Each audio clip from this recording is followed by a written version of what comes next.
ಅಳದೆ ಹೇಗಿರಲಿ ನಯನ. ಅವರು ಹೇಗೆಲ್ಲ ಮಾತಾಡಿದ್ರು ನೀನು ಕೇಳಿಸಿಕೊಂಡೆಯಲ್ಲ.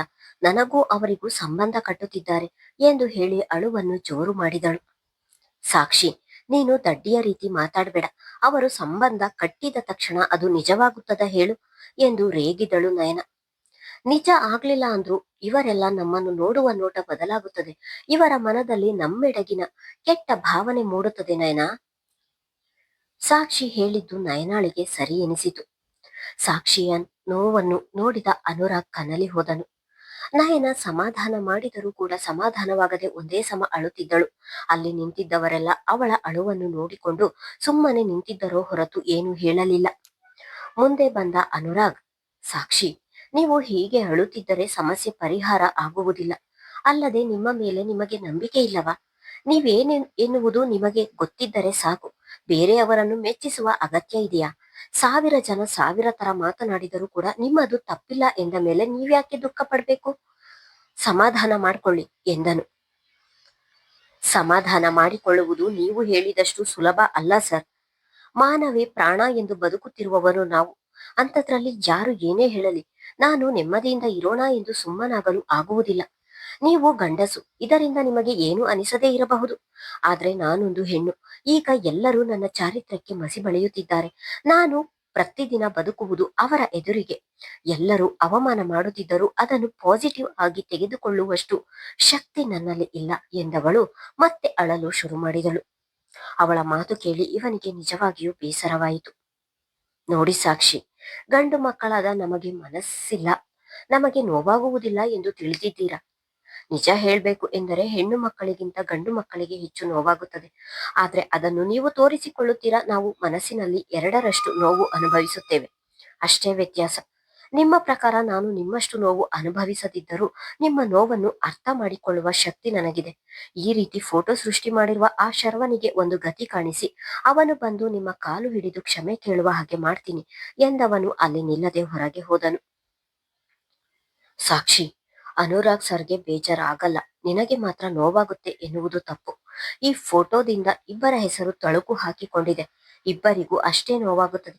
ಖಂಡಿತ ಅನುರಾಗ್ ಸರ್ ಈ ಸಮಸ್ಯೆಯನ್ನು ಪರಿಹಾರ ಮಾಡುತ್ತಾರೆ. ನೀನು ಮೇಲೆ ಏಳು ಎಂದು ಅವಳನ್ನು ಮೇಲೆ ಇಳಿಸಿ ಅವಳ ಕುರ್ಚಿಯ ಮೇಲೆ ಕೂರಿಸಿದಳು. ಅಲ್ಲಿ ನಿಂತು ನೋಡುತ್ತಿದ್ದ ಕೆಲಸಗಾರರು ಹೋಗಿ ಅವರವರ ಕೆಲಸ ಮುಂದುವರೆಸಿದರು. ನಾಯ್ನಾ, ಆ ಶರ್ವನಿಗೆ ನಾನೇನು ಮಾಡಿದೆ ಎಂದು ನನಗೆ ಈ ರೀತಿ ಮಾಡಿದ ಎಂದಳು. ಕೆಲವು ಗಂಡಸರೇ ಹಾಗೆ ಸಾಕ್ಷಿ. ನೀನು ಅವನ ತಾಳಕ್ಕೆ ಕುಣಿದಿದ್ದರೆ ನೀನು ಒಳ್ಳೆಯವಳಾಗಿರುತ್ತಿದ್ದೆ. ಅವನು ನಿನ್ನ ಜೊತೆ ಹಲ್ಲು ಕಿರಿದು ಮಾತನಾಡಿದಾಗ ನೀನು ಕೂಡ ಅವನ ಜೊತೆ ಹಲ್ಲು ಕಿರಿದು ಮಾತನಾಡಿ ಅವನು ಹೇಳಿದ ಹಾಗೆಲ್ಲ ಕೇಳಿದಿದ್ದರೆ ನೀನು ಕೂಡ ಒಳ್ಳೆಯವಳಾಗಿರುತ್ತಿದ್ದೆ. ಆದ್ರೆ ನೀನು ಅವನ ವಿರುದ್ಧ ನಿಂತಿದ್ದಕ್ಕೆ ಈ ರೀತಿ ಮಾಡಿದ್ದಾನೆ. ಈ ರೀತಿ ಮಾಡಿದ್ರಿಂದ ಎಲ್ಲರ ಎದುರಿಗೆ ನಿಮ್ಮ ಮರ್ಯಾದೆ ಹೋಗುತ್ತೆ ಎಂದು ತಿಳಿದಿದ್ದಾನೆ. ಆದ್ರೆ ಅವನ ಪರಿಸ್ಥಿತಿ ಹೇಗಿರುತ್ತೆ ಎನ್ನುವ ಊಹೆ ಕೂಡ ಅವನಿಗೆ ಇಲ್ಲ. ಇನ್ನೊಂದು ಸ್ವಲ್ಪ ಸಮಯ ನೋಡು, ನಿನಗೆ ಗೊತ್ತಾಗುತ್ತದೆ ಎಂದಳು. ನಯನ ಹೇಳಿದ ಹಾಗೆ ಸಾಕ್ಷಿಗೂ ಕೂಡ ಅನುರಾಗ್ ಮೇಲೆ ಪೂರ್ತಿಯಾಗಿ ನಂಬಿಕೆ ಇತ್ತು. ಆದ್ರೆ ಅದನ್ನು ಬಾಯಿ ಬಿಟ್ಟು ಅವಳು ಹೇಳಲಿಲ್ಲ. ಇಂದು ಸಾಕ್ಷಿಗೆ ಆದ ಅವಮಾನ ಎಂದಿಗೂ ಕೂಡ ಆಗಿರಲಿಲ್ಲ. ಇಂದಿನಷ್ಟು ನೋವು ಎಂದಿಗೂ ಕೂಡ ಆಗಿರಲಿಲ್ಲ. ದುಃಖಿಸುತ್ತಾ ಕುಳಿತಿದ್ದವಳಿಗೆ ಅಲ್ಲಿ ಎಲ್ಲರನ್ನು ಎದುರುಗೊಳ್ಳುವುದೇ ಕಷ್ಟವಾಯಿತು. ಅಲ್ಲಿ ಕೆಲಸ ಮಾಡುವವರು ಕೆಲಸ ಮಾಡುತ್ತಿದ್ದರೂ ಕೂಡ ಪದೇ ಪದೇ ಸಾಕ್ಷಿಯನ್ನು ನೋಡಿಕೊಂಡು ಕೆಲಸ ಮಾಡುತ್ತಿದ್ದರು. ಅವರೆಲ್ಲರ ನೋಟವೇ ಇವಳನ್ನು ನೋವಿನ ಕೂಪಕ್ಕೆ ತಳ್ಳುತ್ತಿತ್ತು. ಕೋಪದಿಂದ ಕಚೇರಿಯಿಂದ ಹೊರಟ ಅನುರಾಗ್ ಹೋಗಿದ್ದು ಶರ್ವನ ಮನೆಯ ಬಳಿ.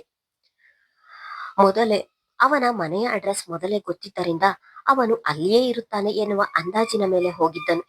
ಅವನು ಅಲ್ಲಿ ಸಿಗಲಿಲ್ಲ ಎಂದರೆ ಪೊಲೀಸ್ ಕಂಪ್ಲೇಂಟ್ ಕೊಟ್ಟು ನಂಬರ್ ಟ್ರೇಸ್ ಮಾಡಿಸಿ ಅವನನ್ನು ಹಿಡಿಯುವ ಉಪಾಯ ಕೂಡ ಮಾಡಿಕೊಂಡು ಹೋಗಿದ್ದನು. ಮನೆಯ ಮುಂದೆ ನಿಂತವನು ಬಾಗಿಲ ಕರಗಂಟೆಯ ಸದ್ದು ಮಾಡಿದನು. ಅದಾಗಲೇ ಅಷ್ಟು ಹೊತ್ತಿಗೆ ಕುಡಿದು ತೂರಾಡುತ್ತಿದ್ದವನು ಬಂದು ಬಾಗಿಲು ತೆರೆದನು. ಅಲ್ಲಿ ಅನುರಾಗ್ ನಿಂತಿರುವುದನ್ನು ನೋಡಿ ಭಯವಾದರೂ ಕೂಡ ಅದನ್ನು ತೋರಿಸಿಕೊಳ್ಳದೆ, ನೀನ್ಯಾಕೆ ಇಲ್ಲಿಗೆ ಬಂದೆ ಎಂದು ತೂರಾಡುತ್ತಲೇ ಹೇಳಿದನು. ಅದಾಗಲೇ ಅವನ ಬಾಯಿಯಿಂದ ಮದ್ಯದ ವಾಸನೆ ನುಗ್ಗುತ್ತಿತ್ತು. ನಾನ್ಯಾಕೆ ಬಂದೆ ಎಂದು ನಿನಗೆ ಗೊತ್ತಿಲ್ವಾ?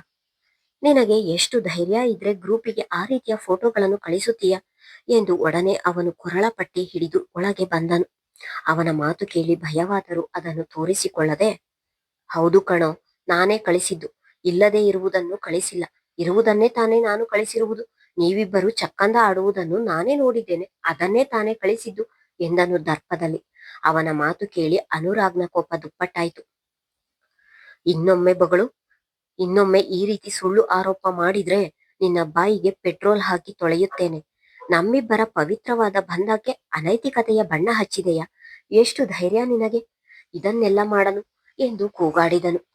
ಅನುರಾಗ್ ಅಷ್ಟು ಕೋಪದಲ್ಲಿದ್ದರೂ ಕೂಡ ಧೈರ್ಯಗೆಡದ ಶರ್ವ ತಾನು ಕೂಡ ಅವನ ಕೊರಳ ಪಟ್ಟಿ ಹಿಡಿದು, ಮಾಡ್ತೀನಿ ಕಣೋ, ಇನ್ನು ಕೆಟ್ಟದಾಗಿ ಮಾಡ್ತೀನಿ. ಯಾವ ಜನರ ಮುಂದೆ ನೀನು ನನಗೆ ಹೊಡೆದೆಯೋ ಅದೇ ಜನರ ಮುಂದೆ ನಿನ್ನ ಮತ್ತು ಅವಳ ಮರ್ಯಾದೆ ಹೋಗ್ಬೇಕು, ಹಾಗೆ ಮಾಡ್ತೀನಿ. ಅಷ್ಟು ಜನರ ಮುಂದೆ ನೀವಿಬ್ಬರು ತಲೆ ಎತ್ತಿ ಓಡಾಡಬಾರದು, ಹಾಗೆ ಮಾಡ್ತೀನಿ ಎಂದು ಕುಡಿದ ಅಮಲಿದ್ದರೂ ಕೂಡ ಕೂಗಾಡಿದನು. ಅವನ ಮಾತು ಕೇಳಿದ ಅನುರಾಗ್ ಕೋಪದಲ್ಲಿ ಮತ್ತೆರಡು ಅವನಿಗೆ ಬಾರಿಸಿದನು. ಆದರೂ ಹೆದರದವನು ಕಾಲಿನಿಂದ ಅನುರಾಗ್ ಹೊಟ್ಟೆಗೆ ಒದ್ದು ಅವನಿಗೆ ಹೊಡೆಯಲು ಶುರು ಮಾಡಿದನು. ಶರ್ವನ ಹೊಡೆತ ತಾಳಲಾರದೆ ಕುಸಿದು ಬಿದ್ದ ಅನುರಾಗ್ ಸಾವರಿಸಿಕೊಂಡು ಎದ್ದು ಶರ್ವನಿಗೆ ಮುಖ ಮೂತಿ ನೋಡದೆ ಹೊಡೆದನು. ಶರ್ವ ಮೊದಲೇ ಕುಡಿದು ತೂರಾಡುತ್ತಿದ್ದರಿಂದ ಇವನ ಹೊಡೆತ ತಾಳಲಾರದೆ ನೆಲಕ್ಕೆ ಬಿದ್ದನು. ಶರ್ವ ನೆಲಕ್ಕೆ ಬಿದ್ದರೂ ಕೂಡ ಕಾಲಿನಲ್ಲಿ ಒದ್ದು ಅಕ್ಕಪಕ್ಕ ಏನಾದರೂ ಸಿಗುತ್ತದಾ ಎಂದು ನೋಡಿದನು. ಅದೊಂದು ಪುಟ್ಟ ಮನೆ. ಅವನ ತಂದೆ ತಾಯಿ ಊರಲ್ಲಿದ್ದರೆ ಅವನು ಅಲ್ಲಿ ಬಾಡಿಗೆ ಮಾಡಿಕೊಂಡಿದ್ದನು. ಅವನು ಕುಡಿದ ಹೆಂಡದ ಬಾಟಲಿಗಳು ಅಲ್ಲಲ್ಲಿಯೇ ಬಿದ್ದಿದ್ದವು. ಕುಡಿತದ ಜೊತೆಗೆ ತಿನ್ನಲು ತಂದಿದ್ದ ಚಿಪ್ಸ್ ಕವರ್ಗಳು ಅಲ್ಲಲ್ಲಿ ಚಲ್ಲಾಪಿಲ್ಲಿಯಾಗಿ ಬಿದ್ದಿದ್ದವು. ಅವುಗಳೆಲ್ಲವನ್ನು ನೋಡಿದ ಅನುರಾಗಗೆ ಶರ್ವ ಮನೆಯಲ್ಲಿ ಒಬ್ಬನೇ ಇರುವುದು ಎಂದು ಅರಿವಾಯಿತು. ಸುತ್ತಲೂ ಕಣ್ಣಾಡಿಸಿದವನಿಗೆ ಅಲ್ಲಿ ಒಂದು ದಾರ ಕಾಣಿಸಿತು. ಅವನ ಎರಡೂ ಕೈಯನ್ನು ಹಿಂದಕ್ಕೆ ಕಟ್ಟಿ ಅವನ ಕೊರಳ ಪಟ್ಟಿ ಹಿಡಿದು ಎಳೆದುಕೊಂಡು ಹೋಗಿ ಕಾರಿನ ಹಿಂಬದಿಯಲ್ಲಿ ಕೂರಿಸಿದವನು ತಾನು ಮುಂದೆ ಕುಳಿತು ಕಾರು ಚಾಲು ಮಾಡಿದನು. ಕಚೇರಿಯ ಮುಂದೆ ಕಾರು ನಿಲ್ಲಿಸಿದ ಅನುರಾಗ್ ಕಾರಿನ ಹಿಂಬದಿಯಲ್ಲಿ ಕುಳಿತಿದ್ದ ಶರ್ವನನ್ನು ತಾನೇ ಕೊರಳ ಪಟ್ಟಿ ಹಿಡಿದು ಕೆಳಗೆ ಇಳಿಸಿದನು. ಅದಾಗಲೇ ಹೊಡೆದ ಹೊಡೆತಕ್ಕೆ ಅವನಿಗೆ ಕುಡಿತಿದ್ದ ನಶೆಯೆಲ್ಲ ಇಳಿದು ಹೋಗಿತ್ತು. ನನ್ ಮಗನೇ, ನಿನಗೆ ಆವತ್ತು ಕೊಟ್ಟ ಶಿಕ್ಷೆ ಕಡಿಮೆ, ಇವತ್ತು ಕೊಡುವ ಶಿಕ್ಷೆ ಜೀವನದಲ್ಲಿ ಮರೆಯಬಾರದು ನೀನು ಎಂದು ಹೇಳಿದವನು ಅವನನ್ನು ಒಳಗೆ ಎಳೆದುಕೊಂಡು ಹೋದನು. ಎಲ್ಲರೂ ಅವರವರ ಜಾಗದಲ್ಲಿ ಕುಳಿತು ಕೆಲಸ ಮಾಡುತ್ತಿದ್ದರೆ ಸಾಕ್ಷಿ ಮಾತ್ರ ಇನ್ನು ದುಃಖಿಸುತ್ತಲೇ ಟೇಬಲ್ ಮೇಲೆ ತಲೆ ಇರಿಸಿ ಮಲಗಿದ್ದಳು. ಅವನನ್ನು ಒಳಗೆ ಎಳೆದುಕೊಂಡು ಬಂದವನು ಸಾಕ್ಷಿ ಕಾಲ ಬಳಿ ದೂಡಿದನು. ಆ ದೃಶ್ಯವನ್ನು ನೋಡಿದ ಎಲ್ಲರೂ ಎದ್ದು ನಿಂತರು. ಕಾಲ ಬಳಿ ಏನೋ ಬಿದ್ದ ಹಾಗಾಯಿತಲ್ಲ ಎಂದು ನೋಡಿದವಳು ಅಲ್ಲಿ ಶರ್ವ ಬಿದ್ದಿರುವುದನ್ನು ನೋಡಿ ಎದ್ದು ನಿಂತು ತಲೆ ಎತ್ತಿ ನೋಡಿದರೆ ಅನುರಾಗ್ ಉಗ್ರ ನರಸಿಂಹನ ಅವತಾರದಲ್ಲಿ ನಿಂತಿದ್ದನು. ನೆಲದಲ್ಲಿ ಬಿದ್ದಿದ್ದವನ ಕೊರಳ ಪಟ್ಟಿ ಹಿಡಿದು ಮೇಲೆತ್ತಿ ನಿಲ್ಲಿಸಿ, ಎಲ್ಲರೂ ಬನ್ನಿ ಇಲ್ಲಿಗೆ ಎಂದು ಕೂಗಿದನು. ಅವನು ಕೂಗಿದ ರಭಸಕ್ಕೆ ಕ್ಷಣದಲ್ಲಿಯೇ ಎಲ್ಲರೂ ಹೋಗಿ ಅಲ್ಲಿ ಸುತ್ತಲೂ ನಿಂತರು. ನಯನ ಬಂದು ಸಾಕ್ಷಿ ಬಳಿ ನಿಂತು, ನೋಡು ಈಗ ಏನು ಹೇಳ್ತೀಯಾ ಎಂದಳು. ಹೆಣ್ಣು ಮಕ್ಕಳು ಅಂದ್ರೆ ಆಟದ ವಸ್ತುವ ನಿನಗೆ? ನೀನು ಹೇಳಿದ ಹಾಗೆ ಅವರು ಕೇಳಲಿಲ್ಲ ಅಂದ್ರೆ ಏನ್ ಬೇಕಾದ್ರೂ ಮಾಡ್ತೀಯಾ? ಹೇಳು, ಈ ಫೋಟೋದ ಬಗ್ಗೆ ಇಲ್ಲಿರುವ ಎಲ್ಲರಿಗೂ ಸತ್ಯ ಹೇಳು, ಇಲ್ಲದಿದ್ದರೆ ನಿನ್ನನ್ನು ಇಲ್ಲಿಯೇ ಹೂತಾಕ್ತೀನಿ ಎಂದು ಕೋಪದಲ್ಲಿಯೇ ಹೇಳಿದನು. ಅನುರಾಗ್ನ ಕೋಪವನ್ನು ನೋಡಿ ಎಲ್ಲರೂ ಹೆದರಿ ನಿಂತಿದ್ದರು. ಸಾಕ್ಷಿ ಕೂಡ ಹೆದರಿ ನಿಂತಳು. ಹೇಳ್ತೀನಿ, ಹೊಡಿಬೇಡಿ ಸರ್, ನಿಮ್ಮ ಹೊಡೆತ ಸಹಿಸುವ ಶಕ್ತಿ ಇಲ್ಲ ಎಂದವನು ಎಲ್ಲರ ಎದುರಿಗೂ ತಲೆ ತಗ್ಗಿಸಿ ನಿಂತು, ಸಾಕ್ಷಿ ಇಲ್ಲಿಗೆ ಕೆಲಸಕ್ಕೆ ಸೇರಿದಾಗಿನಿಂದಲೂ ಅವಳ ಅಂದ ನನ್ನ ಕಣ್ಣು ಕುಕ್ಕುತ್ತಿತ್ತು. ಆಗಿನಿಂದಲೇ ಅವಳ ಮೇಲಿನ ಆಸೆ ಹೆಚ್ಚಿತು. ಅವಳು ನನಗೆ ಬೇಕೇ ಬೇಕು ಎನ್ನುವ ಹುಚ್ಚು ಶುರುವಾಯಿತು. ಆಮೇಲೆ ಅವಳು ಆ ರೀತಿ ಹುಡುಗಿಯಲ್ಲ ಎಂದು ತಿಳಿದು ಏನು ಮಾಡಬೇಕು ಎಂದು ತೋಚದೆ ಕಂಗಾಲಾದೆ. ನಂತರ ಇನ್ನೊಂದು ಉಪಾಯ ಮಾಡಿ ಈ ಪ್ರೀತಿ ಮಾಡುವ ರೀತಿಯಿಂದಲಾದರೂ ಅವಳನ್ನು ಒಲಿಸಿಕೊಳ್ಳುವ ಪ್ರಯತ್ನ ಮಾಡಿದೆ. ಅವಳಿಗೆ ಪ್ರೀತಿ ಹೇಳುವ ಅವಕಾಶ ಕೂಡ ತಪ್ಪಿ ಹೋಯಿತು. ಅಲ್ಲದೆ ಸಾಕ್ಷಿಯನ್ನು ಒಲಿಸಿಕೊಳ್ಳಬೇಕು ಎಂದು ಪ್ರಯತ್ನ ಪಟ್ಟಾಗಲೆಲ್ಲ ನೀವು ಅಡ್ಡ ಬರುತ್ತಿದ್ರಿ. ನೀವು ನನಗೆ ಹೊಡೆದು ಕೆಲಸದಿಂದ ತೆಗೆದ ಮೇಲೆ ನಿಮ್ಮಿಬ್ಬರ ಮೇಲಿನ ದ್ವೇಷ ಹೆಚ್ಚಾಯಿತು. ನಿಮ್ಮಿಬ್ಬರಿಗೆ ಇವರುಗಳ ಮುಂದೆ ಅವಮಾನ ಮಾಡಬೇಕು ಎಂದು ಆವತ್ತಿನಿಂದ ಅವಕಾಶಕ್ಕಾಗಿ ಕಾಯುತ್ತಿದ್ದೆ. ಅದಕ್ಕೆ ಈ ಫೋಟೋಗಳು ಎಂದನು ಅಷ್ಟೆ. ಶರ್ವ ಸಾಕ್ಷಿ ಮೇಲೆ ಆಸೆ ಪಡುತ್ತಿದ್ದ ಎನ್ನುವ ವಿಷಯವನ್ನು ಕೇಳಿ ಖುದ್ದು ಹೋಗುತ್ತಿದ್ದವನು ಅವನ ಮಾತನ್ನು ಅರ್ಧಕ್ಕೆ ತಡೆಯುವಂತೆ ಮತ್ತೆ ಅವನಿಗೆ ಬಾರಿಸಿದನು. ಅನುರಾಗ್ ಕೋಪದಲ್ಲಿ ಹೊಡೆಯುವುದನ್ನು ನೋಡಲಾಗದೆ ಮೊದಲ ಬಾರಿಗೆ ಅನುರಾಗ್ ಕೈ ಹಿಡಿದು ನಿಲ್ಸಿ ಎಂದು ಕೂಗಿದಳು ಸಾಕ್ಷಿ. ಮುಂದುವರಿಯುವುದು. ಧನ್ಯವಾದಗಳು.